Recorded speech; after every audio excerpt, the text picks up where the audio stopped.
చాలామందికి కోర్టు విషయాలు, వివాద విషయాలు, స్థలాలు, పక్కేళ్లతో తగులు, అన్ని విషయాల్లో వివాదాలు రావడం అనేది చాలా వాళ్ళకి అనేక నష్టాలు కలిగిస్తుంటుంది. వివాదాలు ఎప్పటికీ తెలియవు, దానికోసం చిన్న తంత్రం ఉంటుంది. అదే చాముండా భద్రకాళి మహాకాళి తంత్రం. అద్భుతమైన మంత్రం. 3 కొబ్బరికాయలు తీసుకుని పొద్దున్నే మీకు దగ్గరలో ఉన్న శక్తి ఆలయం అంటే పోచమ్మ కావచ్చు, మహంకాళి కావచ్చు, అమ్మవారికి సంబంధించిన ఏదో ఒక ఆలయంలోకి వెళ్ళి 3 కొబ్బరికాయలు కొట్టి ఒక మంత్రం చదువు. ఓం నమో చాముండాయై విచ్చై క్లీం భద్రకాళి క్రీం మహంకాళి మమ సర్వ విజయం తక్షణం దేహి ప్రేత్య స్వాహ. ఈ మంత్రం 108 సార్లు చదువుకొని దండం పెట్టుకుని రావాలి. ఇట్లా 3 రోజులు చేయాలి.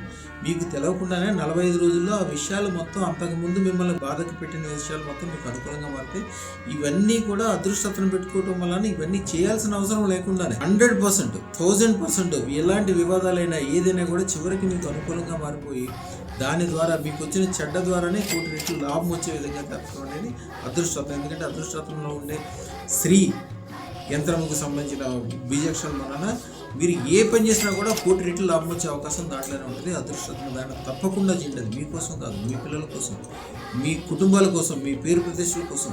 మనిషి బతికేది 100 సంవత్సరాలు, కానీ యుగాంతం వరకు మన పేరు ప్రతిష్టలు ఉండాలంటే అదృష్టదాన ఒకటే మార్గము.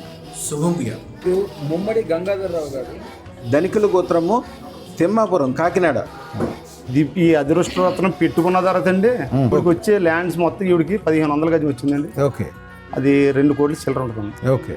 అది క్లియర్ అయిపోయింది. నేను స్టేట్ బ్యాంక్ రెంట్కి ఇచ్చానండి 500 గజాలు. ఇప్పుడు తెలిసిపోయిందా 100 కోట్లు సంపాదిస్తానని? సూపర్. 100 కోట్లు లేదు, 1000 కోట్లు అండి. 1000 కోట్లు సంపాదించని నా డ్రీమ్ అలా ఉందండి. అది